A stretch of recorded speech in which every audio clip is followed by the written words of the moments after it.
Everyone, कैसे हैं आप सभी। तो चलिए स्टार्ट करते हैं आज के सेशन को। सबसे पहले देख लेते हैं कि कौन कौन स्टूडेंट यहाँ पे प्रेजेंट है। Okay okay, hello everyone, hello all of you. So चलिए सबसे पहले मैं अपना इंट्रोडक्शन दे देती हूँ। सबसे पहले I am your Anjana ma'am और मैं आपको करवाने वाली हूँ पॉलिटी, ठीक है। And I am damn sure जो पॉलिटी है थोड़ा सा ऐसा सब्जेक्ट है जो आपके थोड़ा सा सिर के ऊपर से निकल जाता है, ठीक है। बट जब आप मेरे साथ पढ़ोगे तो आपको बिल्कुल भी ऐसा नहीं लगने वाला है। पॉलिटी एक बहुत ही बढ़िया सब्जेक्ट है, ठीक है, मतलब आपको मजे आ जाने वाले हैं। So hello everyone, hello hello hello, good morning all of you. चलिए सेशन को स्टार्ट करते हैं। स्टार्ट करने से पहले मैं जस्ट लाइक एक पॉलिटी का इंट्रोडक्शन देना चाहूंगी। बट जब तक हम अपना इंट्रोडक्शन ही ना दे तब तक हम पढ़े क्या, ठीक है, मतलब यही बात हो जाएगी। फिर तो पूरी राम कहानी सुना दी, फिर लास्ट में आप बोलोगे सीता कौन थी, है ना।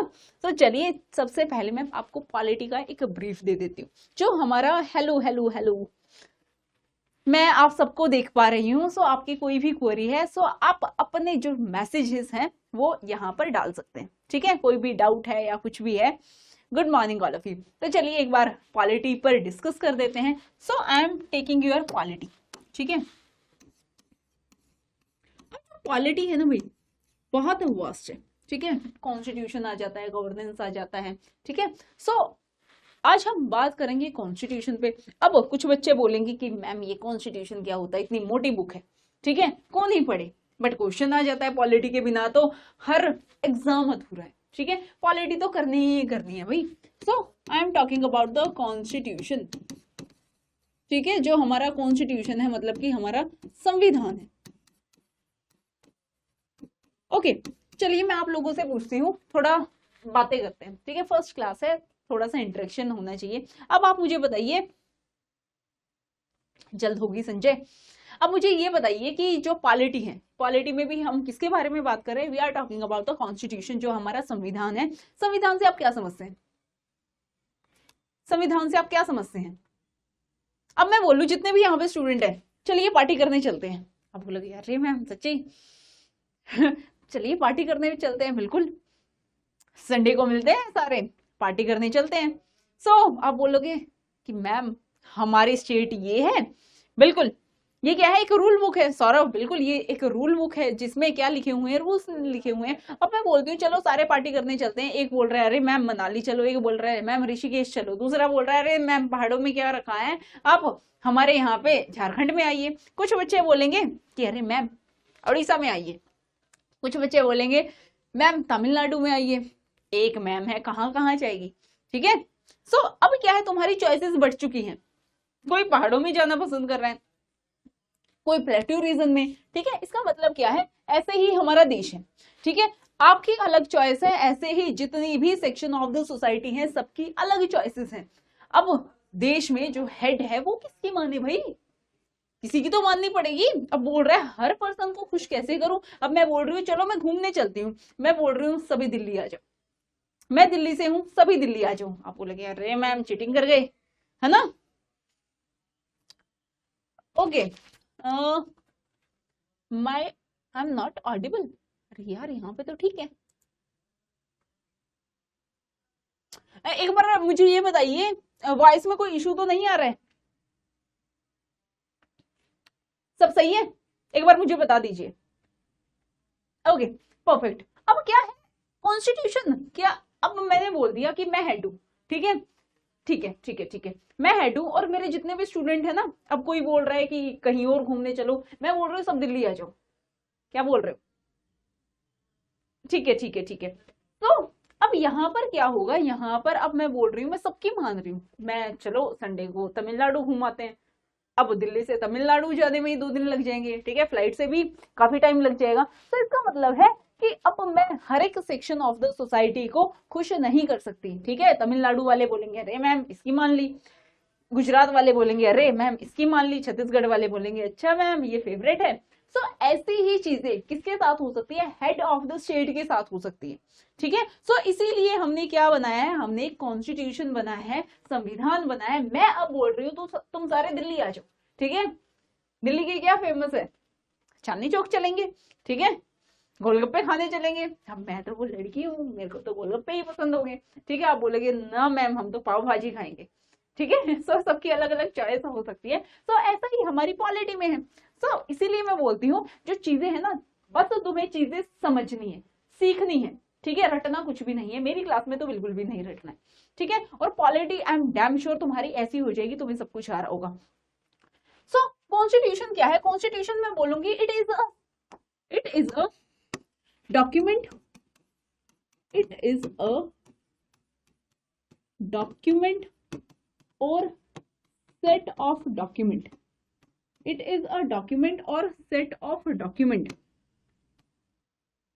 ठीक है। एक डॉक्यूमेंट भी हो सकता है, सेट ऑफ डॉक्यूमेंट भी हो सकता है। ये मैंने किस लिए लिखा है, बिकॉज आप यूएस का कॉन्स्टिट्यूशन देखोगे वो बहुत ही छोटा है, ठीक है। इंडिया का कॉन्स्टिट्यूशन देखोगे बहुत बड़ी बुक है, ठीक है। सो इट इज अ क्या है, it is a document or set of document that seeks to perform,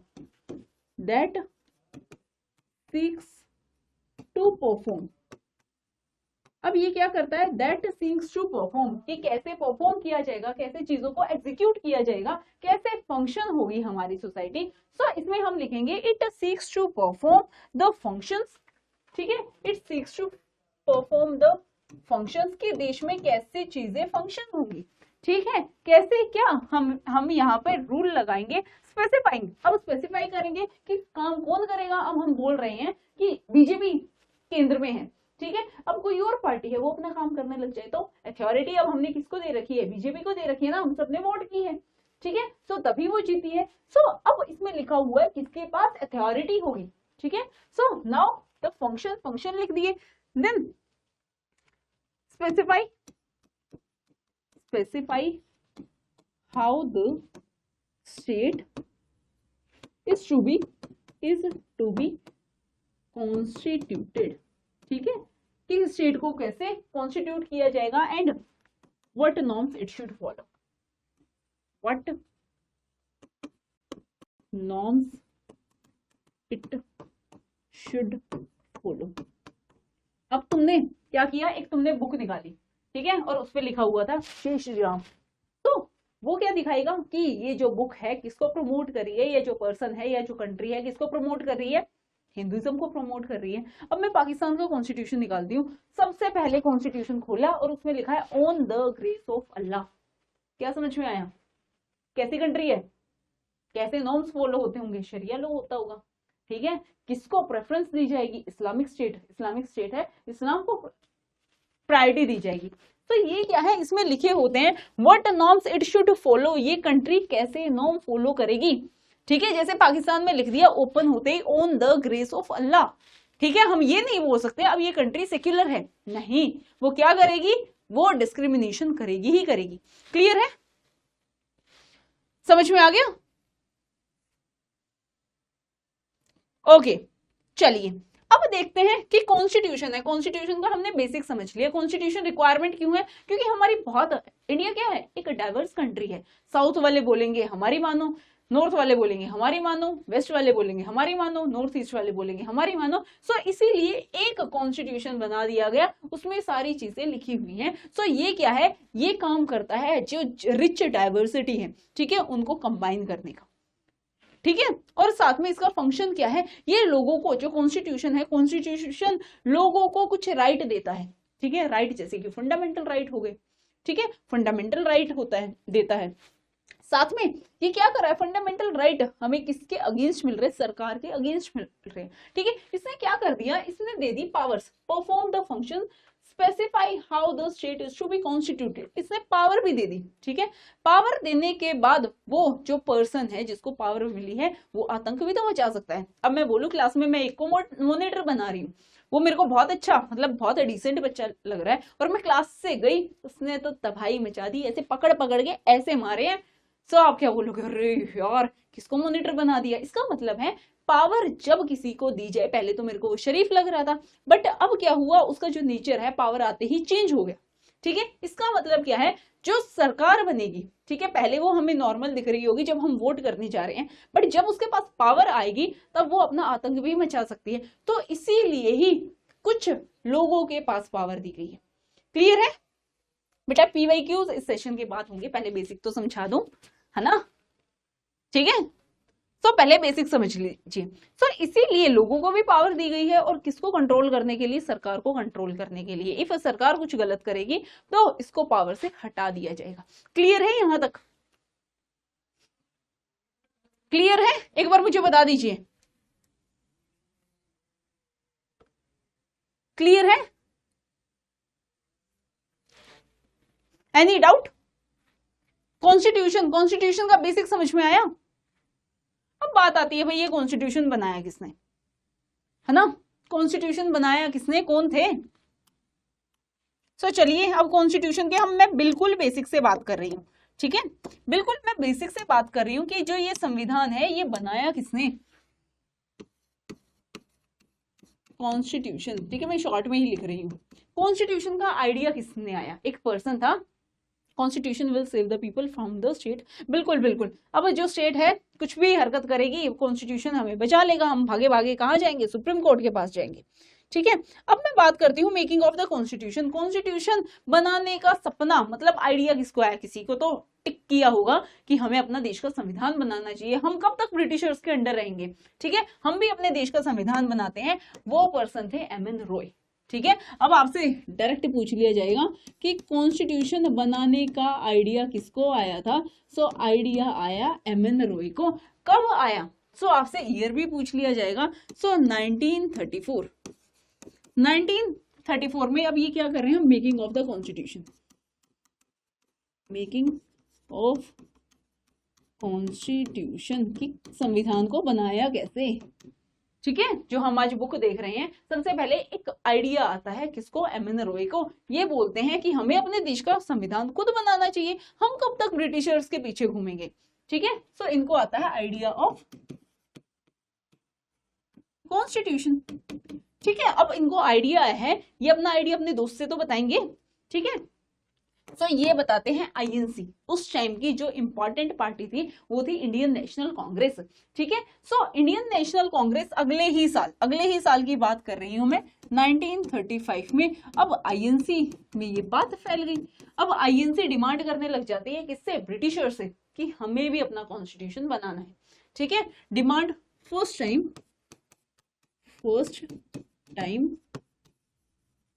demand for constitution, ठीक है। डिमांड करने लगी कि भाई हमें भी अपना कॉन्स्टिट्यूशन बनाना है, हम कब तक अपने बिना कॉन्स्टिट्यूशन के रहेंगे, कब हम ब्रिटिशर से बात मानते रहेंगे। ब्रिटिशर्स बोलेंगे ठीक है तुम्हें पावर दी जाती है, ठीक है, हम ये रिफॉर्म लेके आते हैं। क्यों भाई, तुम क्यों होते हो रिफॉर्म लाने वाले, कंट्री हमारी, देश हमारा, हमारा पैसा, सब कुछ हमारा, तुम कौन होते हो, ठीक है।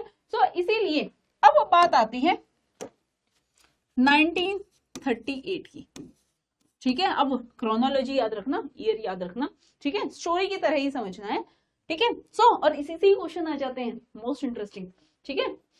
सो 1938 में क्या हुआ, अब जवाहरलाल नेहरू है, जवाहरलाल नेहरू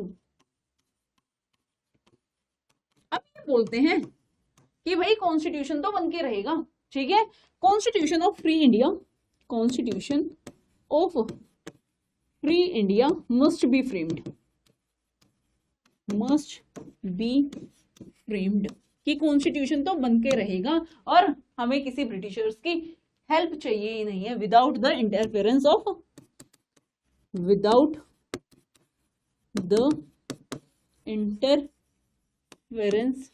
ऑफ आउटसाइडर।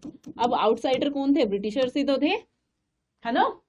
सो अब जवाहरलाल नेहरू ने कब बोल दिया, 1938 में बोल दिया कि हम अब हमें तुम्हारी रिक्वायरमेंट नहीं है। मैम नोट्स बनाने हैं या पीडीएफ मिल जाएगी, तुम सिर्फ स्टोरी समझो, ठीक है। बस ये थोड़ा थोड़ा लिख सकते हो, पेपर पेन ले लो, शॉर्ट नोट बना लो, ठीक है, पीडीएफ आपको मिल जाने वाली है। स्टोरी पे ध्यान दो। मेरी क्लास में जब मैं आपको ये सब करवा रही हूँ, बायोकेमिस्ट्री करवाऊंगी, तब अपने नोट्स बनाना, ठीक है, वरना स्टोरी पे ध्यान देना है। पीवाईक्यूज बेटा, पीवाईक्यूज मैं समझाऊं ना, पहले क्वेश्चन कर लो, हैं प्रतीश, थोड़ा स्पीड और ज्यादा स्पीड, अरे मेरी आत्मा बाहर निकालोगे क्या, और कितनी स्पीड में बोलूं, वो 2x देखने की आदत हो गई है बेटा, मैं बहुत ज्यादा स्पीड में बोल रही हूं, ठीक है, चलिए अब बात करते हैं 1938 की बात हो गई है। अब देखो अब इंपॉर्टेंट टर्म क्या आएगा, 1938 के बाद इंपॉर्टेंट क्या था, वर्ल्ड वॉर सेकंड स्टार्ट हो गया था, आया कुछ याद, वर्ल्ड वॉर सेकंड। अब तक देखो हम डिमांड कर रहे हैं कि हमें अपना कॉन्स्टिट्यूशन बनाना है, अब ब्रिटिशर्स हमारे पीछे आएंगे, ठीक है, ठीक है। अब ब्रिटिशर्स क्या करेंगे, अरे अरे मालिक आ जाओ, हम तुम्हें कॉन्स्टिट्यूशन बनाने देंगे, हमारी तरफ से लड़ लो, है ना। अब हमारे जो जितने भी फ्रीडम फाइटर्स थे उनको पता था हम वर्ल्ड वॉर फर्स्ट लड़ चुके हैं ब्रिटिशर्स के लिए, उन्होंने हमें कुछ नहीं दिया। अब हम बोलेंगे ना ना जाओ, भाग भाग जाओ, हमें नहीं चाहिए, हम अपनी जो चीजें हैं खुद रख लेंगे, हम तुम्हारे पार्टिसिपेशन, हम तुम्हारे साथ पार्टिसिपेट करेंगे ही नहीं, ठीक है। फिर अब 1940 में, याद रखना 1940 में अब ब्रिटिशर्स आते हैं, ब्रिटिशर्स ये हमें ऑफर देंगे, ठीक है, ये हमें ऑफर देंगे कि अपना कॉन्स्टिट्यूशन बना लो, ठीक है। और इस ऑफर का नाम क्या था आपको याद रखना है, this offer is the August offer, August offer, ठीक है। इसमें बोला गया कि तुम अपना कॉन्स्टिट्यूशन बना लो, ठीक है। अब देखो मैं बोल रही हूं कि आ जाओ तुम्हें पिज्जा खिलाती हूँ, ठीक है, मैंने बोल दिया मैं दूंगी ही नहीं, फिर क्या करोगे, अरे मैम चीटिंग कर गए, है ना, ऐसे ही चीटिंग ये कर गए। इन्होंने बोला कि हम ऑफर देते हैं, ठीक है, तुम अपना कॉन्स्टिट्यूशन बना लो, जब तक बनाने नहीं देंगे तब तक कैसे बनेगा, जब तक मैं तुम्हें पिज्जा नहीं दूंगी तुम कैसे खाओगे, है ना, सेम बात है ना। सो इसीलिए इन्होंने ऑफर तो दे दिया बट पूरा नहीं किया, इनको ये था पहले लड़ो फिर हम तुम्हें कॉन्स्टिट्यूशन बनाने देंगे, क्लियर है।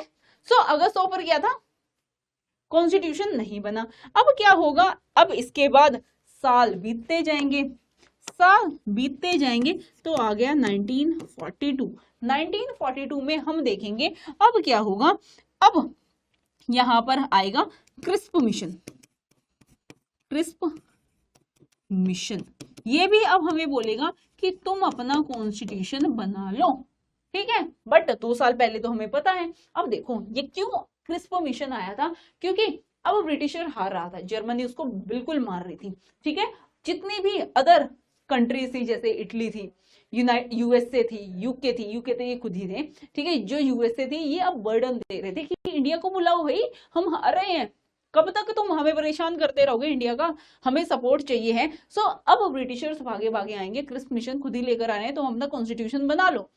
अब जो हमारे मेंबर्स थे वो अब इतने पागल तो नहीं थे कि इनकी बात मान ले, ठीक है। मुस्लिम लीग थी, उसने मना कर दिया, ना भाई हम तुम्हारे मतलब जो तुम बहला फुसला रहे हो हम तुम्हारी बहकाई में नहीं आने वाले, ठीक है। जो मुस्लिम लीग थी,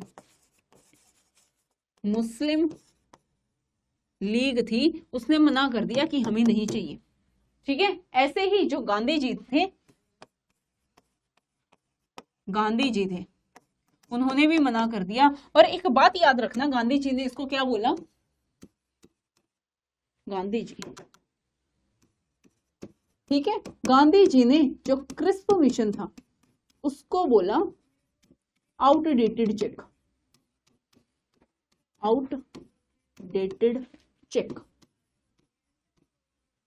ठीक है। अब मैं पिछले साल का तुम्हें चेक दे दूं, तुम्हारे काम आएगा नहीं, बैंक वाले बोलेंगे भागो यहां से, ठीक है। सो ये कैसा है, इन्होंने भी बोला कि ये कुछ काम का नहीं है, ये हमारे किसी भी काम नहीं आने वाला, इसीलिए गांधी जी ने इसको आउटडेटेड चेक बोल दिया।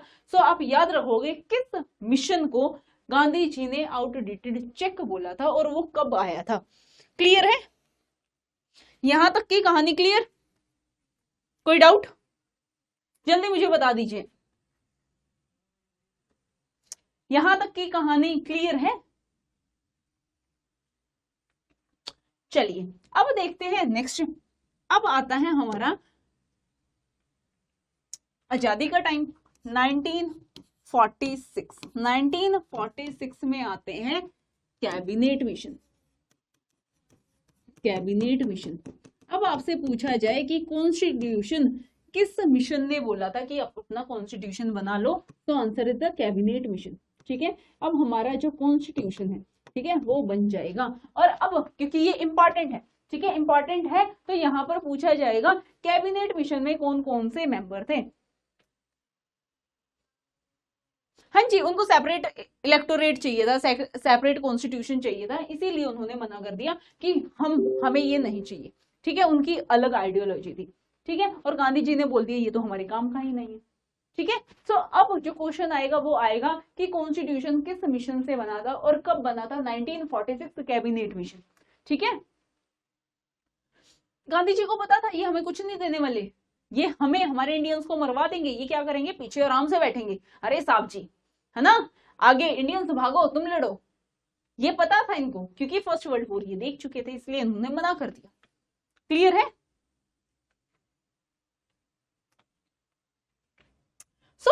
अब जो कैबिनेट मिशन है इसमें 3 मेंबर्स हैं। ठीक है, 3 मेंबर्स की मैं बात करूं वो कौन कौन से, अब वो आपको पता होने चाहिए। First is the Lord Pethick Lawrence, 3 member थे किसमें? इसमें। ठीक है, 3 कौन कौन से थे? Lord Pethick Lawrence. ठीक है, लॉर्ड पैंथिक लॉरेंस। उसके बाद हम देखते हैं और कौन था? A V Alexander.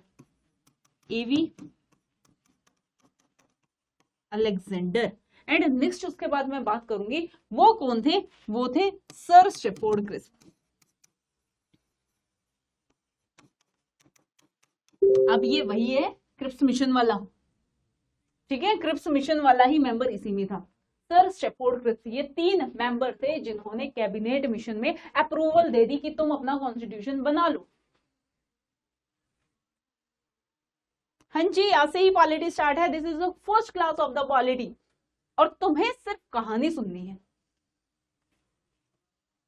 तुम्हारे कंसेप्ट इतने बढ़िया लेवल के हो जाएंगे ना, इतने बढ़िया लेवल के हो जाएंगे ना, तुम पॉलिटी पे औरों से ज्ञान दोगे और तुम बोलोगे अंजना मैम से पॉलिटी सीख के आए हैं। ठीक है, पॉलिटी बहुत इंटरेस्टिंग है। ठीक है, चलिए अब देख लेते हैं। यहां पर जो कैबिनेट मिशन है उसने तो बोल दिया कि ठीक है, चलिए अब हम करते हैं, हम अपने देश को बनाते हैं। मैं एक अपना छोटा सा इंडिया बना देती हूं यहां पर।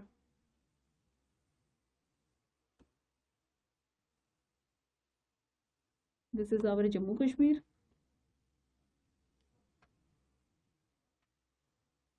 This is our Gujarat. This is our peninsular India. Hopefully ठीक ही बने, समझ जाओगे ना आप? परफेक्ट, हाँ बन गया। ठीक है, समझ जाओगे, समझने लायक बन गया। ठीक है, और उस टाइम पे देखो जो ये वाला पार्ट है ये भी इंडिया का था, और जो ये वाला पार्ट है, ठीक है, आज हम बात कर रहे हैं दिस पार्ट, ये भी इंडिया का था। ये सारा था हमारा इंडिया। ठीक है, अब मैं बोल रही हूँ, आपने सुना होगा राजा, अजमेर का राजा, ठीक है, लाहौर का राजा, भटिंडा का राजा, लखनऊ का नवाब। ठीक है, कुछ ऐसे राजा महाराजा नवाब ऐसे कुछ आपने सुने होंगे, सुने हैं ना? यस और नो? सुने हैं कि पहले राज्य रजवाड़े हुआ करते थे।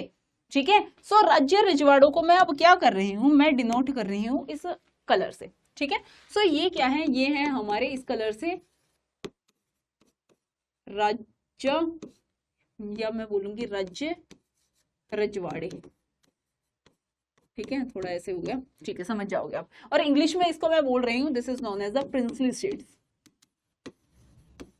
प्रिंसली स्टेट्स, ठीक है, प्रिंसली स्टेट्स हैं एंड राज्य रजवाड़े हैं। अब मैंने बोल दिया यहाँ का राजा है, गुजरात का राजा है, भटिंडा का राजा है, अमृतसर का राजा है, जम्मू कश्मीर का राजा है, सो ये भूटान सिक्किम का राजा है।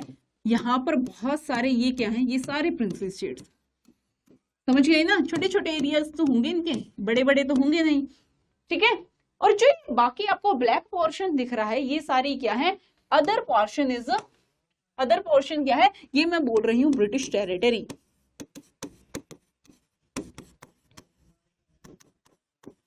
दो तरह की लैंड दिख गई, एक कैसी है? एक वो लैंड जो ब्लैकिश में आपको दिख रही है, this is the British territory जो ब्रिटिशर्स के पास थी। ठीक है, जो येलो कलर के हैं वो क्या है? राज्य रजवाड़े हैं, जो राजाओं के पास है वो लैंड। ठीक है, अब क्या हुआ कि कॉन्स्टिट्यूशन बनाना है। ठीक है, कॉन्स्टिट्यूशन बनाना है तो बोला गया कि कितने मेंबर्स रखें भाई, कितने मेंबर्स होने चाहिए, कौन कौन बनाएगा? तो ये बोला गया एक मेंबर रिप्रेजेंट करेगा 10 लाख पॉपुलेशन को। ठीक है, एक पर्सन है वो रिप्रेजेंट करेगा 10 लाख पॉपुलेशन को। चलिए ठीक है, अब बात आती है, यहाँ पर मैं सेपरेट लिख देती हूँ। अब मैं बोल रही हूँ मेरे को वोटिंग करवानी है, ठीक है। जो ब्रिटिश टेरिटरी है, ब्रिटिश टेरिटरी है, वहां पर अब होती है वोटिंग, वहां पर होते हैं इलेक्शन। और ये अब गड़बड़ कर देते हैं, जो ब्रिटिश टेरिटरी है गड़बड़ अब यहाँ पर होगी।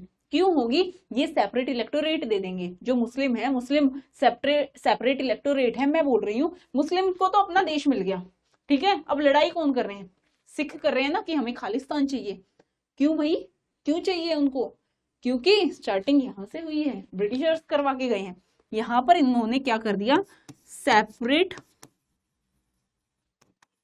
इलेक्टोरेट, इलेक्टोरेट, ठीक है। सेपरेट इलेक्टोरेट किस किस को दे दिया? मुस्लिम को दे दिया, ठीक है, सिख को दे दिया, बाकी रह गई जनरल में, ठीक है। जो ये सिख हैं ये खालिस्तान मांग रहे हैं। यहाँ पर जो 1946 है, यहाँ की कहानी आज तक चल रही है, जो इंडिया को परेशान कर रही है। आज समझ में आया कि कैसे क्या स्टार्टिंग हुई थी, यहां से स्टार्टिंग हुई थी, जो हम आज तक भुगत रहे हैं। क्लियर है? यहां तक क्लियर है? मजा आ रहा है? पहले ये बताओ, चीजें समझ में आ रही हैं? चलिए आगे बढ़ते हैं, एक बार टेक्स्ट करके बता दीजिए, फिर मैं देख लूंगी, आगे बता देती हूँ। सो अब क्या हुआ, यहां पर तो इलेक्शन हो गए। इफ इलेक्शन नहीं होते, मैं क्या बोलती, अब मैं यहाँ की महारानी, ठीक है। जितने भी मेरे स्टूडेंट हैं, ठीक है, आप आसपास आपकी जितनी पॉपुलेशन है, सो ये क्या है, ये मेरी प्रजा है या मेरे मंत्रीगण है। मैं क्या करूंगी, अरे भाई मैं तो मौज लूंगी, मैं तो रानी हूं, मैं इलेक्शन नहीं करवाती। क्यों भाई? अपने फेवरेट को मैं उठाऊंगी, मैं, तुम जाओ, तुम देख लो, तुम्हें मैं पोजीशन दे देती हूँ, ठीक है। मजा आ रहा है? बिल्कुल, कहानी सुनेंगे, है ना? ठीक है, ओके। सो जो ब्रिटिश टेरिटरी है, अब वहां यहाँ पर तो ऐसा नहीं कर सकते थे। ब्रिटिशर्स क्या करते, अपने फेवरेट्स को उठा के भेज देते कि तुम कॉन्स्टिट्यूशन बनाओ। और जो ब्रिटिशर के फेवरेट्स हैं वो तो बढ़िया कॉन्स्टिट्यूशन नहीं बनाते, सो इसलिए यहाँ पर हुआ इलेक्शन, ठीक है। और जो राज्य रजवाड़े थे, अब उनके पास इतना पैसा नहीं है ना, इतना टाइम है कि वो इलेक्शन करवाएंगे, ठीक है। पैसा है तो वो अपनी येशी पे उड़ाएंगे, अपने बढ़िया कोट पैंट पहनेंगे, है ना, बढ़िया वस्त्र पहनेंगे ना, सोना चांदी खरीदेंगे। सो इलेक्शन पे वो पैसा खर्च नहीं करने वाले। सो ये क्या करेंगे, ये करेंगे नॉमिनेशन। अब मैं बोलती हूँ, क्लास में एक बच्चा है, मैं बोल रही हूँ दीप, ठीक है, मैं दीप को उठाती हूँ और दीप को बोलती हूँ, दीप ऐसे करो कि तुम चले जाओ दिल्ली, तुम चले जाओ मेरी तरफ से। मैं कहाँ की महारानी हूँ, तमिलनाडु की महारानी बन जाती हूँ, ठीक है। मैं तमिलनाडु की महारानी हूँ और मैं बोलती हूँ कि मेरी दरबार से जाएंगे दीप, ठीक है, और दीप रिप्रेजेंट करेंगे तमिलनाडु को, ठीक है, तमिलनाडु की 10 लाख पॉपुलेशन को। सो ऐसे इसको हम बोलते हैं, ये क्या हुआ, ये हुआ, मैं बोलूंगी यहां पर क्या हुआ है, अरे यहां पर क्या हुआ है, यहां पर हुआ है नॉमिनेशन, नॉमिनेशन या फिर कंसल्टेंसी, कंसल्टेंसी से जो मेंबर्स हैं वो इलेक्ट कर लिए गए या अपॉइंट कर लिए गए। क्लियर है यहां तक? अब हमारे पास ब्रिटिश टेरिटरी से भी मेंबर आ चुके हैं और जो ये प्रिंसली स्टेट्स हैं यहां से भी मेंबर आ चुके हैं। समझ में आ गया? जल्दी बताइए। अब हमारे पास टोटल मेंबर आ चुके हैं और टोटल मेंबर कितने आएंगे पूरे देश से, इंडिया, पाकिस्तान, बांग्लादेश, सभी से। सो मैं यहां पर अब टोटल स्ट्रेंथ की बात करूं या कॉम्पोजिशन, कॉम्पोजिशन की मैं बात करूं, total strength of constituent assembly. Constitution बनाना है तो उसके लिए क्या है, संविधान सभा, कॉन्स्टिट्यूएंट असेंबली, ठीक है। इसको मैं अब शॉर्ट में सीए लिख दूंगी, समझ जाओगे ना, संविधान सभा,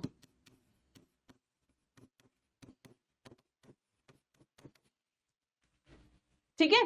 सो कॉन्स्टिट्यूएंट असेंबली की मैं बात करूं, सो टोटल मेंबर अब आए 389, ठीक है, ये कॉन्स्टिट्यूशन बनाएंगे। अब हम देखते हैं ब्रिटिश टेरिटरी से कितने आए। ब्रिटिश टेरिटरी से कितने आए और प्रिंसली स्टेट से कितने आए? तो ब्रिटिश टेरिटरी से आए 296, ठीक है, क्योंकि ये बड़ी टेरिटरी थी, ठीक है। और जो प्रिंसली स्टेट है यहां से आते हैं 93 मेंबर्स। क्लियर है? 93 प्रिंसली स्टेट, बिल्कुल परफेक्ट, यहां तक कोई डाउट? सो अब हम देखते हैं, फर्स्ट मीटिंग होगी, ठीक है। अब हम देखते हैं, मैं बोल रही हूं कि सारे दिल्ली आ जाओ, पार्टी करते हैं 2-3 दिन। अब सारे आएंगे? कोई बोलेगा अरे मैम हम तो बहुत दूर है, कोई बोलेगा अरे मैम हम दिल्ली से ही हैं, हरियाणा से हैं, पंजाब से हैं, यूपी से हैं, बट हम आ नहीं सकते, और कुछ आ जाएंगे। इसका मतलब क्या है? 100% पॉपुलेशन नहीं रहेगी। ऐसा ही सेम यहां पर हुआ। टोटल कितनी थी? 389। कुछ राज्य रजवाड़े कहां पर चले गए? बंक मारने चले गए, ठीक है। जो प्रिंसली स्टेट्स हैं, सम, या मैं बोलूंगी few princely state not joint, मैं लिख देती हूं यहां पर सम, सॉरी सॉरी सर, यहां पर क्या हुआ? जो प्रिंसली स्टेट है, कुछ प्रिंसली स्टेट ने नॉट ज्वाइन, नहीं ज्वाइन किया, और जो मुस्लिम लीग थी, जितने भी अब मुस्लिम कैंडिडेट थे जो इलेक्ट होकर आए हैं, सबने बाइकआउट कर दिया। उन्होंने बोला हम आएंगे ही नहीं। मुस्लिम लीग बाइकआउट, ठीक है। अब टोटल स्ट्रेंथ तो आएगी नहीं, ठीक है। Princely state means princely state, अरे बेटा राज्य रजवाड़े, ये जो ऑरेंज बनाए थे, समझ में आ गया? सॉरी, येलो बनाए थे। तो अब क्या हुआ? अब कुछ गायब हो गए। अब हम देखते हैं, फर्स्ट मीटिंग होती है, ठीक है। अब जो कॉन्स्टिट्यूशन है, कॉन्स्टिट्यूशन का काम स्टार्ट हो जाता है, कॉन्स्टिट्यूशन का काम स्टार्ट हो जाता है। सो हम देखेंगे यहां पर कि first meeting of constituent assembly, first meeting कब होती है? ये होती है 9 दिसंबर 1946। अब देखो इतना ज्यादा टाइम लग जाता है इलेक्शन वगैरह होने में। हाँ जी बिल्कुल, princely states are the territory which are not under the British rule and they are ruled by the princes और किंग्स, ठीक है, इंडियन प्रिंसेस एंड किंग्स। चलिए यहां पर अब मैं बात कर लेती हूँ। अब हर कोई तो नहीं आएगा, तो हम देखते हैं ओनली कितने मेंबर प्रेजेंट थे? सिर्फ 211 मेंबर प्रेजेंट। मेंबर प्रेजेंट में ऐसे लिखती हूँ, ठीक है, प्रेजेंट पॉजिटिव और एंटी, ठीक है, इतने मेंबर ही प्रेजेंट होते हैं। अब देखो इतने सारे मेंबर्स हैं, अब मैं बोल रही हूँ 50 लोग इकट्ठे हो जाओ, 50 भी बहुत दिखते हैं, तो ये कितने थे? 211 थे। अब इनके अंदर क्या होना चाहिए था? इतने सारे हैं, इन सबको संभालेगा भी कोई, ठीक है। सो इसमें हमने देखा इस मेंबर, अब जो सबसे बड़ा था, इनमें जो सबसे बड़ा था बाय एज, उसको क्या अपॉइंट कर दिया गया? उनको अपॉइंट कर दिया गया एज अ टेम्परेरी प्रेसिडेंट, ठीक है, टेम्परेरी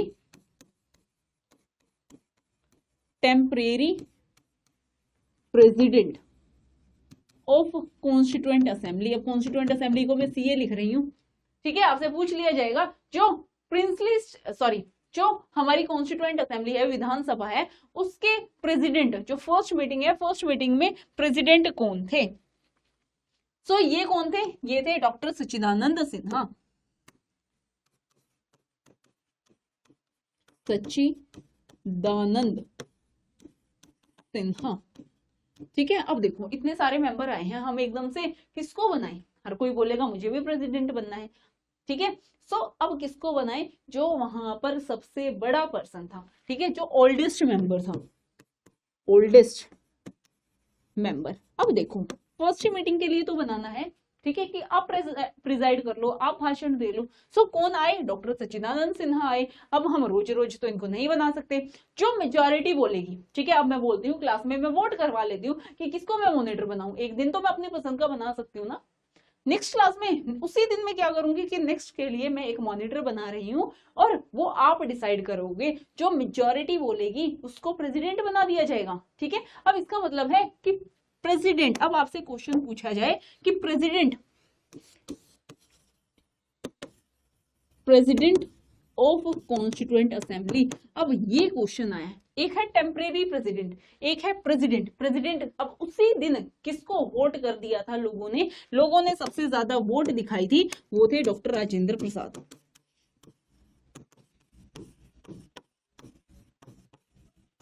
डॉक्टर राजेंद्र प्रसाद जी हैं, उनको क्या बना दिया गया, उनको बना दिया गया प्रेसिडेंट। अब क्वेश्चन आए, ठीक है, क्वेश्चन अब दूसरा कैसे आ सकता है, परमानेंट प्रेसिडेंट।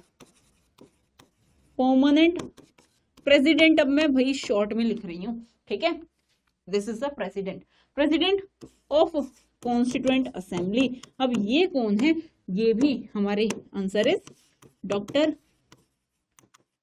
राजेंद्र प्रसाद, ठीक है। चलिए अब चीज एक और बताऊंगी, मीटिंग कब हो रही है, 9 दिसंबर 1946। अब ये देखो, ये बिल्कुल पीक टाइम है, किस चीज का पीक टाइम है, कि हमें आजादी लेनी है। ये वही वाली बात है कि अब तो बिल्कुल कर गुजरना है, ठीक है, जैसे तुम्हारा अब वाला सीन है, कर गुजरना है, सिलेक्शन लेना ही है, ठीक है, कैसे, बाय हुक एंड क्रुक, जो 2026 है वो आपका ही है। सो ऐसे ही इन्होंने भी क्या की, बहुत ज्यादा मेहनत लगा दी, बिल्कुल दिन रात एक कर दी। अब आप देखोगे कि अब बिल्कुल पीक सिचुएशन है, पीक सिचुएशन है, अब इनको लड़ना भी है, ठीक है। अब इनको क्या करना है, लोगों को मोटिवेट भी करना है, ठीक है, ग्राउंड लेवल पर काम भी करना है। अब प्रोटेस्ट करेंगे, पिकेटिंग करेंगे, धरनेबाजी सब करेंगे ना, और साथ में मार भी खाएंगे। ब्रिटिशर्स क्या करेंगे, पुलिस है वो मारेगी भी, डंडे मारेगी, और साथ में क्या करेगी, उठा कर ले जाएगी जेल में भी डाल देगी। अब देखो, इफ राजेंद्र प्रसाद जी हैं, वही जेल में चले गए, क्या हमारा कॉन्स्टिट्यूशन बन पाएगा, काम बहुत ज्यादा है, और कॉन्स्टिट्यूशन भी बनाना है, लोगों को भी प्रमोट करना है, नेशनलिज्म की भावना, मतलब ऐसे बिल्कुल आग लगा देनी है पूरे देश में, काम बहुत ज्यादा है। सो इसीलिए ही 2 वाइस प्रेसिडेंट भी बनाए गए, याद रखना, एक वाइस प्रेसिडेंट नहीं, 2 वाइस प्रेसिडेंट बनाए गए, ठीक है। सो मैं नेक्स्ट पे लिख देती हूँ, 2 vice president of 2 vice president of constituent assembly. अब 2 वाइस प्रेसिडेंट भी बनाए गए। इफ मैं 2 वाइस प्रेसिडेंट का अब नाम लूं, वो कौन थे, वो थे एच.सी. मुखर्जी, एच.सी.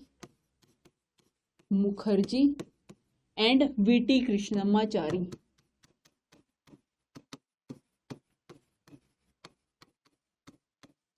अब तक मैंने 4 नाम बता दिए हैं। वाइस प्रेसिडेंट कौन है, 4 नहीं, उससे पहले 3 और बताए थे, ठीक है।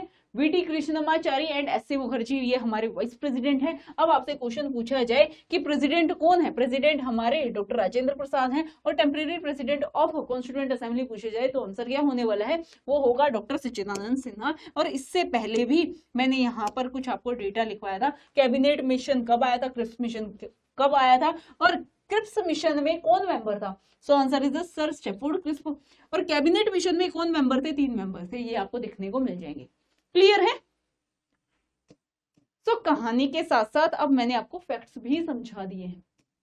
कहानी में मजा आ रहा है।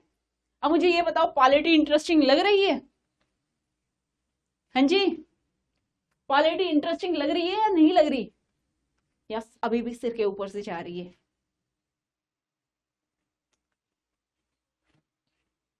अरे यस नो तो बोल लो, इतने सारे स्टूडेंट, मैं सबको देख पा रही हूं यहाँ पर, या सबका नाम लूं, मेरी 10 मिनट नाम लेने में चला ही जाएगी।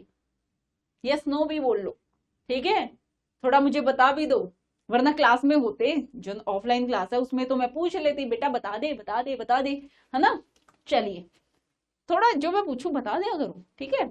चलिए अब बात करते हैं, क्या हुआ, फर्स्ट मीटिंग हो गई। फर्स्ट मीटिंग में ये सब थोड़ी सी हमने डिस्कशन भी कर ली, और साथ में क्या हुआ कि यहाँ पर बात हुई कि हमने जो भी पोजीशन देनी थी उन सब पोजीशन पर लोगों को अपॉइंट कर दिया है। अब फर्स्ट मीटिंग होगी, ठीक है, इसके बाद हम देखेंगे सेकंड मीटिंग होगी, और अब सबसे इंपॉर्टेंट आएगा, वो आएगा ऑब्जेक्टिव रेजोल्यूशन, ठीक है।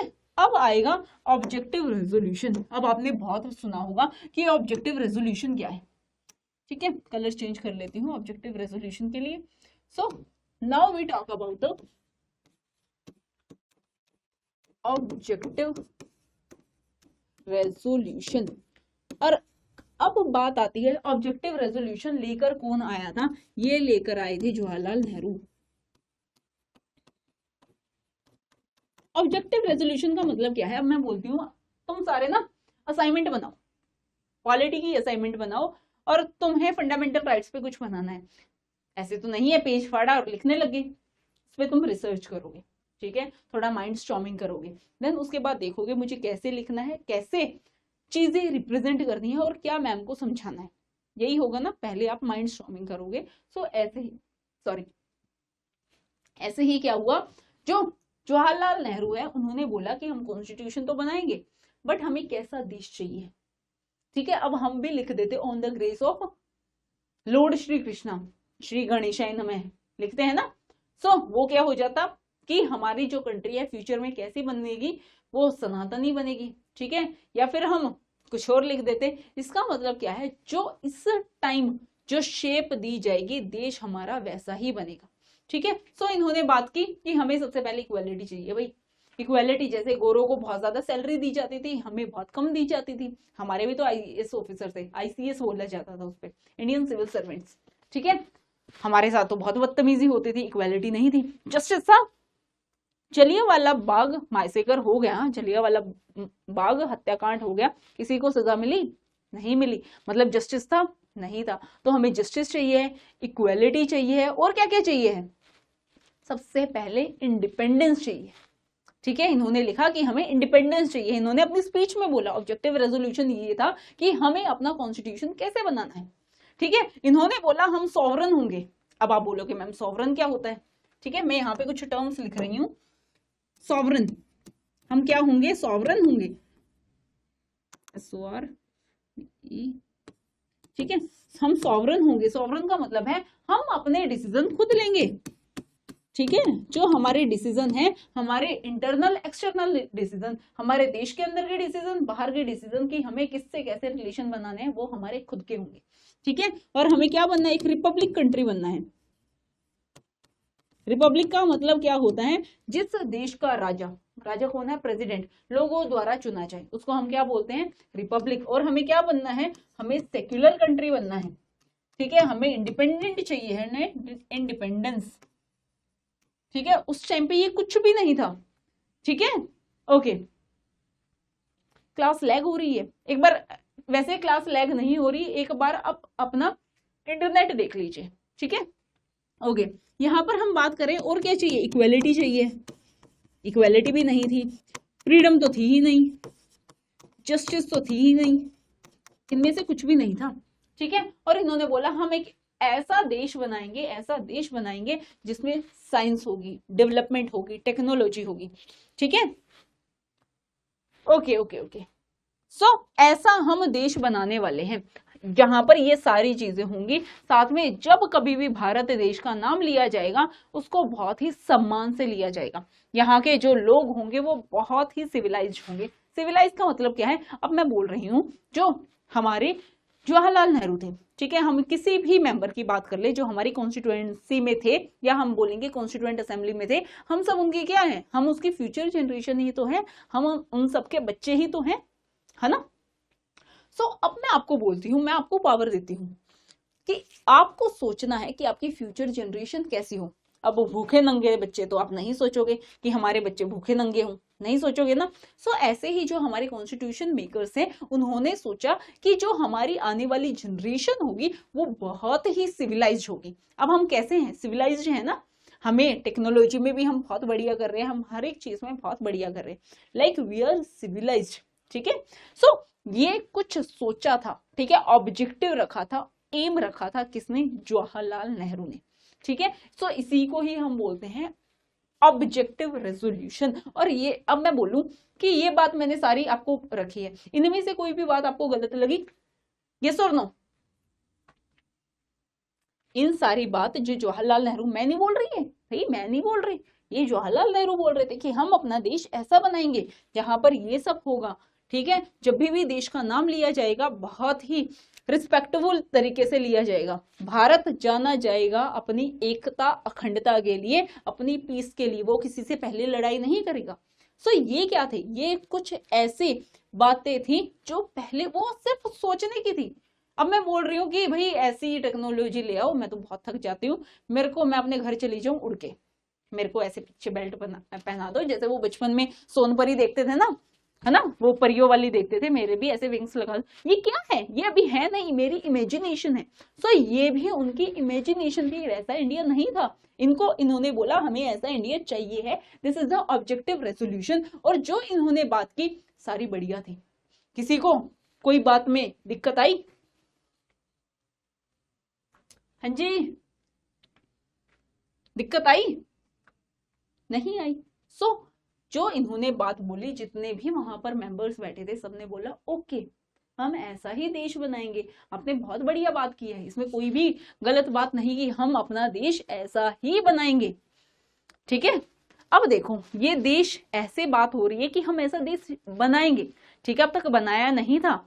सो अब अच्छी बातें तो हर जगह उड़ जाती हैं, है ना, अच्छी बातें हर किसी के पास पता चलेगा। अच्छा, कॉन्स्टिट्यूएंट असेंबली में ऐसी बात हुई है, अब जितने राज्य रजवाड़े थे जो सो रहे थे, ठीक है, मतलब जो अपने ही राज्य में मस्त थे, उनको पता चला अच्छा एक भारत देश ऐसा बनने वाला है जहां पर ये सब होगा, ये तो सपना था ना। वो बोले अरे साहब हमें भी बुला लो, ठीक है, हम भी। जब ये रेजोल्यूशन पास हुआ, जब पता लगा भारत एक ऐसा देश बनने वाला है, जो राज्य रजवाड़े वो भागे भागे आए, कभी हम पीछे ना रह जाए, हमें भी ले चलो, है ना, कभी हम इन अंग्रेजों के साथ रह जाए और हमें फिर हंटर पड़े। ये बोले ऑब्जेक्टिव रेजोल्यूशन पास हो गया, ठीक है, ये क्या हो गया, पास हो गया। और इस पास होने के बाद जब खबर सब जगह फैली, तो जो प्रिंसली स्टेट थी, जो प्रिंसली स्टेट ने ज्वाइन नहीं किया था, उन्होंने भी ज्वाइन कर लिया इंडिया को, ठीक है, कॉन्स्टिट्यूएंट असेंबली को। Princely states joined the constituent assembly. अब ये बात याद रखना, जो मुस्लिम लीग है उन्होंने अभी भी ज्वाइन नहीं किया, ठीक है, यहां तक समझ में आया। ऑब्जेक्टिव रेजोल्यूशन से अब कैसा भी क्वेश्चन आए तुम्हें पता होना चाहिए ऑब्जेक्टिव रेजोल्यूशन कौन लेकर आया था। क्लियर है?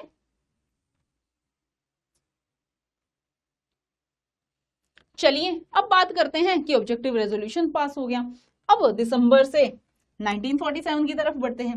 अब वो बात कर रहे हैं 22, यहां हम बोल रहे हैं थर्ड, ठीक है, आई एम टॉकिंग अबाउट द 3 जून 2026 लिख रहे हैं 1947। अब दिन आता है भाई, एक नया प्लान आता है, उसको हम क्या बोलेंगे, this plan is known as the Mountbatten plan, ठीक है, माउंट बेटन प्लान। और ये माउंट बेटन प्लान डिक्लेयर करता है कि क्या होगा, पार्टीशन ऑफ इंडिया, इंडिया को पार्टीशन दे दिया गया। अब तुम सोच रहे हो कि इंडिया और पाकिस्तान बना, ये तुम्हारी गलती है, ठीक है, तुम्हें सच्चाई नहीं पता। तो चलिए मैं बताती हूँ, जो ये ब्रिटिशर्स थे ना, इन्होंने 3 ऑप्शंस दिए थे, 3 ऑप्शंस। अब वो 3 ऑप्शन क्या थे, इन्होंने बोला प्रिंसली स्टेट्स को डिवाइड तो कर दिया, ठीक है, जो ब्रिटिश टेरिटरी थी वो तो बांट दी। अब इन्होंने ऑप्शन दिए राज्य रजवाड़ों को, पाकिस्तान ज्वाइन कर सकते हो, ठीक है, दूसरा ऑप्शन दिया आपको ज्वाइन करना है इंडिया ज्वाइन कर सकते हो, तीसरा ऑप्शन दिया कि आप इंडिपेंडेंट रह सकते हो। समझ में आई? जो ये कश्मीर है, कश्मीर, आजाद कश्मीर का मुद्दा है, ये कौन लेकर आया, अंग्रेजों की देन थी, क्योंकि इन्होंने 3 ऑप्शन दिए थे, ठीक है, प्रिंसली स्टेट्स को। अब क्या ऑप्शन मिले थे, if I am talking about the princely states, princely states जो ये राज्य रजवाड़े थे, इनको 3 ऑप्शन मिले थे, ठीक है, इंडिया को ज्वाइन कर लीजिए, ज्वाइन इंडिया, ठीक है, ज्वाइन पाकिस्तान, या फिर स्टे इंडिपेंडेंट, कि अपना नया देश बना लो भाई। अब तुम राजा होते, तुम क्या सोचते हैं, कहाँ जाना पसंद करते हैं? ऑफ कोर्स तीसरे में, हम तो भाई अपनी खुद की आइडेंटिटी रखेंगे। जम्मू कश्मीर तीसरा वाला था, जो आज तक हमें परेशान कर रहा है, आजाद कश्मीर। ठीक है। सो ये जितनी भी प्रॉब्लम है ये आपको देखने को मिल जाएंगी। किसने स्टार्ट की है? ये आपने स्टार्ट की, किसने स्टार्ट की? ब्रिटिशर्स ने। अब चलिए एक समझते हैं। अब सबसे इंपॉर्टेंट है, मेजर चेंज आ रहा है, इसको ध्यान से सुनना, ये भी कहानी है। अब क्या हुआ? अब हमें आजादी मिल गई, 15 अगस्त आ गया भाई। अब क्या आ गया? अगस्त, या मैं बोलूंगी 1947। 1947 में क्या आया? Indian independence act. 1947 में आया इंडियन इंडिपेंडेंस एक्ट। ठीक है, इंडियन इंडिपेंडेंस एक्ट आया। अब हमें क्या मिल गई? अब हमें पूरा इंडिया मिल गया। अब जब हमें पूरा इंडिया मिला तो रिस्पॉन्सिबिलिटी भी बनेगी। ठीक है, अब देखो 3 मेजर चेंजेस आते हैं यहाँ पर। ये याद रखना, जब हम आजाद हुए तो हमारी जो संविधान सभा थी उसमें 3 मेजर चेंजेस आते हैं। ठीक है, तो वो मैं बताती हूँ। 3 मेजर चेंजेस कहां पर आए? इन कॉन्स्टिट्यूएंट असेंबली। ठीक है, ये 3 मेजर चेंजेस आए। तो पहले की बात करते हैं। पहले क्या हुआ? पहले हमने देखा कि अब जो हमारी बॉडी थी, पहले जो भी हम डिसीजन ले रहे थे, हम क्या कर रहे थे? हमने डिसीजन लिया, ठीक है, हम भागे भागे गए ब्रिटिशर्स के पास, वाइस रॉय के पास, गवर्नर जनरल ऑफ इंडिया के पास। सर जी साइन कर दीजिए, हस्ताक्षर कर दीजिए, हमने ये डिसीजन लिया है। अब हम आजाद हो चुके हैं, क्या अब हमें साइन करवाने की जरूरत है? नहीं। अब जो constituent assembly became fully sovereign.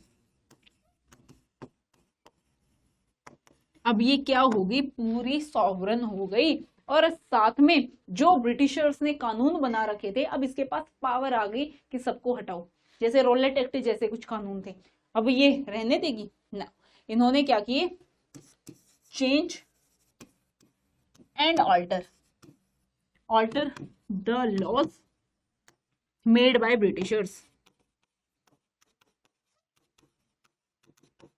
और जेल जो भर रखी थी सब खाली करवा दी। ठीक है, जितने भी लॉज थे वो बदल दिए। सबसे पहले ये चीज मेजर चेंज है ना, तो सबसे पहले ये चेंज आता है। ठीक है, फिर उसके बाद हम देखते हैं सेकंड चेंज क्या आएगा।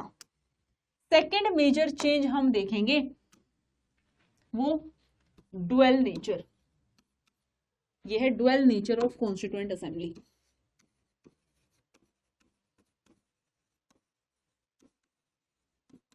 कॉन्स्टिट्यूएंट असेंबली, ठीक है।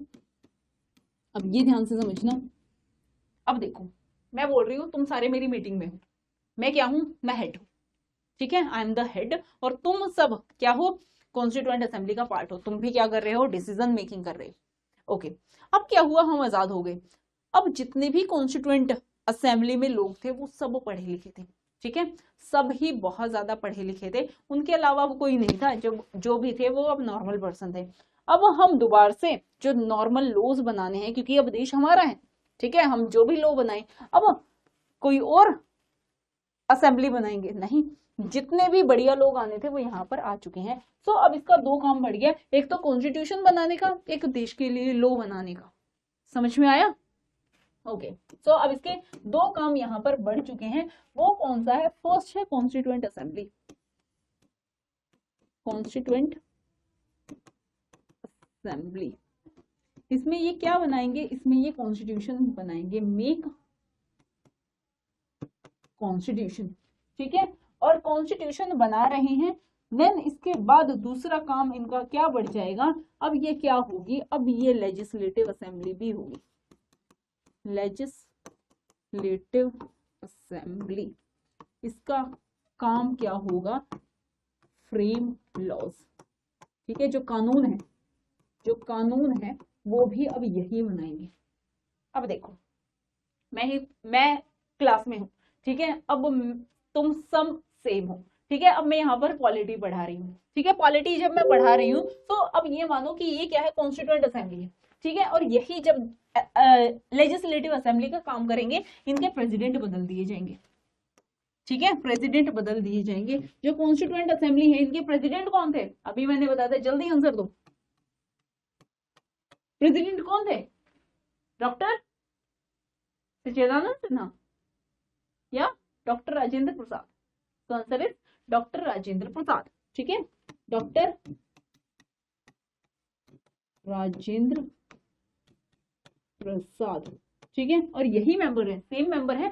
ठीक है, और अब जब ये कॉन्स्टिट्यूएंट असेंबली का काम कर रहे हैं तो हेड कौन है? डॉक्टर राजेंद्र प्रसाद है। जब ये लॉ मेकिंग कर रहे हैं, ठीक है, लॉ बनाएंगे, तो प्रेसिडेंट अब चेंज कर दिया। ये कौन आ गए? अब आ गए जीवी मालवंकर साहब, जीवी मालवंकर। क्लियर है?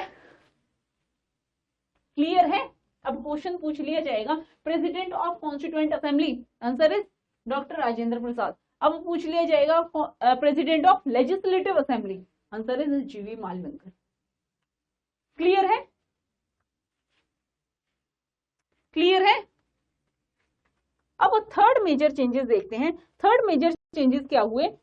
अब जो लाहौर का राजा था, या लाहौर की टेरिटरी में जो भी अब ब्रिटिश टेरिटरी से आया था, क्या वो अब इंडिया की कॉन्स्टिट्यूएंट असेंबली में आएगा? मैम क्यों ही आएगा? ढाका वाला आएगा? नहीं आएगा। तो अब जो मेंबर थे वो कम हो गए।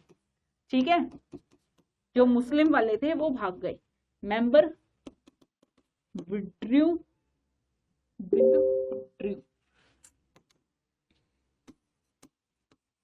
From constituent assembly. टोटल पहले कितने थे? जल्दी बताओ। अब तुम्हारा माइंड देखती हूँ कि तुम्हारे जो सेरिब्रम है कितना ज्यादा फास्ट है। कितने टोटल मेंबर थे? टोटल मेंबर पहले कितने थे? 389, यही थे ना, या ज्यादा थे? 389। अब कितने हो गए? 299। बाकी के कहां चले गए? पाकिस्तान चले गए। ठीक है, अब प्रिंसली स्टेट से कितने थे? 93 थे या 96 थे? कितने थे? 93 थे। ये अब कितने हो गए? 70 हो गए। अब ब्रिटिश टेरिटरी से पहले कितने थे? पहले हमने देखा था 296 से, अब कम होके 229 रह गए। ठीक है, तो ये टोटल 3 चेंजेस हमें देखने को मिले। क्लियर है यहां तक? तो ऐसे हमारा जो कॉन्स्टिट्यूशन है, कॉन्स्टिट्यूशन अब हमारा बन के तैयार हो गया। कॉन्स्टिट्यूशन कब बन के तैयार हुआ ये हम बात करेंगे कि कब हुआ है, टोटल टाइम कितना लगा है कॉन्स्टिट्यूशन बनने के लिए। तो वो है 2 ईयर 11 months 18 days। ठीक है, और कब बनकर तैयार हो गया। ठीक है, तो हम देखेंगे कि कब बनकर तैयार हो गया। लास्ट मीटिंग हुई थी, लास्ट मीटिंग हमें देखने को मिली थी, ये बनकर तैयार हो गया था, लाइक फाइनल कब हो गया था? 26 नवंबर 1949। और लास्ट मीटिंग होती है कॉन्स्टिट्यूएंट असेंबली की, लास्ट मीटिंग होती है 24 जनवरी 1950। अब देखो, जो हमारा कॉन्स्टिट्यूशन है वो बनकर तैयार हो गया था 26 नवंबर को, बट हमने लागू कब किया? ठीक है, कॉन्स्टिट्यूशन को हमने लागू कब किया है? लागू किया था 26 जनवरी 1950। ऐसा क्यों भाई? हमने वेट क्यों किया? हमने 2 महीने वेट क्यों किया? हमने वेट इसलिए किया क्योंकि हर साल 26 जनवरी को हम पूर्ण स्वराज दिवस मनाते थे। ठीक है, तो ये हमारे लिए बहुत ही इंपॉर्टेंट डेट थी, तो इसीलिए हमने वेट किया और कॉन्स्टिट्यूशन को इस दिन लागू किया, तो हमारा कॉन्स्टिट्यूशन बनकर तैयार हो गया। अब कुछ आपके डाउट्स आने चाहिए, डाउट्स आने चाहिए।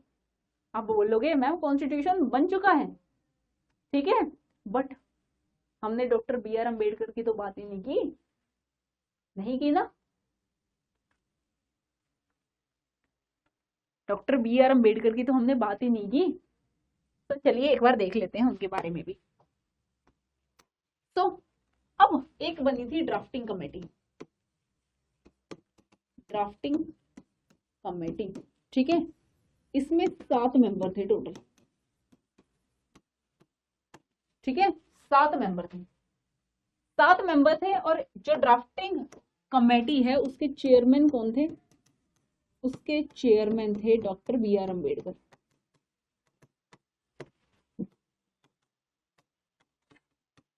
इन्होंने क्या किया, इन्होंने बहुत सारे 60 प्लस कॉन्स्टिट्यूशन को पढ़ा,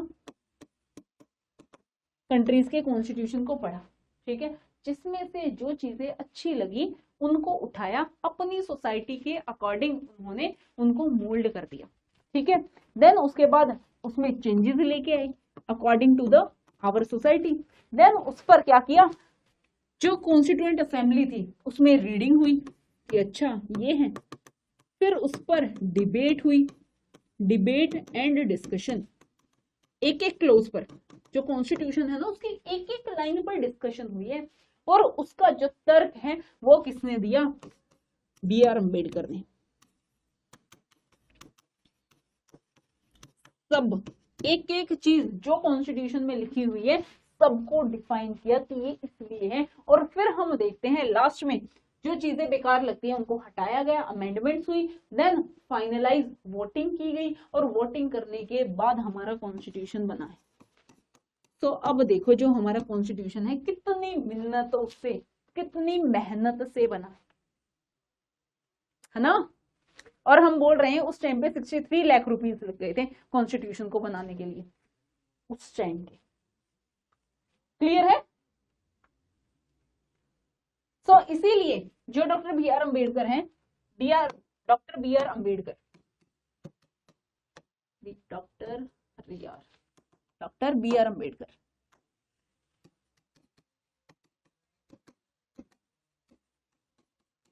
इनको क्या बोला जाता है, इनको बोला जाता है chief architect of Indian constitution, ठीक है। साथ में हम बात करेंगे और इनको क्या बोला जाता है, इनको बोला जाता है और क्या, कॉन्स्टिट्यूशन मेकर ऑफ इंडिया, ठीक है, chief architect of the constitution, या हम बोलते हैं इनको, और क्या नाम है इनका, और क्या नाम है, फादर ऑफ इंडियन कॉन्स्टिट्यूशन। इनको और क्या बोला जाता है, फादर ऑफ इंडियन कॉन्स्टिट्यूशन।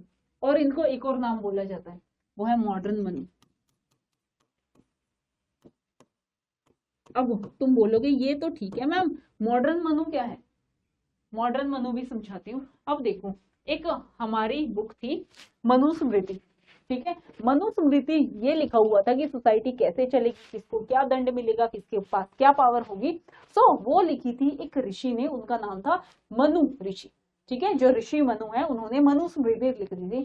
सो ऐसे ही इन्होंने भी क्या लिखा है, देश कैसे चलेगा, देश के किसके पास कितनी पावर होगी, कैसे किसको हटाया जाएगा, कैसे किसको पनिश किया जाएगा, सोसाइटी कैसे चलने वाली है, सब कुछ हमारे कॉन्स्टिट्यूशन में इन्होंने लिख दिया। इसीलिए इनको क्या बोला गया, अरे सूट वूट वाले ऋषि हैं ये तो, मॉडर्न मनु। क्लियर है। सो ये था हमारा कॉन्स्टिट्यूशन। हमारा कॉन्स्टिट्यूशन अब बन के तैयार है, ठीक है, जो आज हम कॉन्स्टिट्यूशन देख रहे हैं। सो आपको अब पता लग गया कि कॉन्स्टिट्यूशन बना कैसे, किसने बनाया, कैसे क्या क्या प्रॉब्लम आई, फाइनली कॉन्स्टिट्यूशन बन ही गया। अब मुझे ये बताइए चीजें समझ में आई, कोई डाउट, एनी डाउट गाइस, मजा आया आज के सेशन में? अरे मैम सारी कहानी सुना दी, लगी इंटरेस्टिंग पॉलिटी?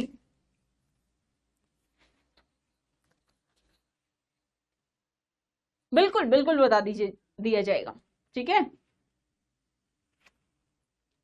ये आपको रोड मैप यूट्यूब पर मिल जाएगा, ठीक है, यहाँ पर हम अपने लाइक जो भी हमारे कंसेप्ट हैं उनको क्लियर करने वाले हैं।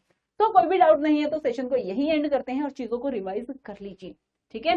तो मिलते हैं नेक्स्ट क्लास में, तब तक के लिए बाय बाय, टेक केयर, और ये सारी कहानी एक बार रिवाइज भी कर लेना, ओके। चलो सेशन को यही एंड करते हैं।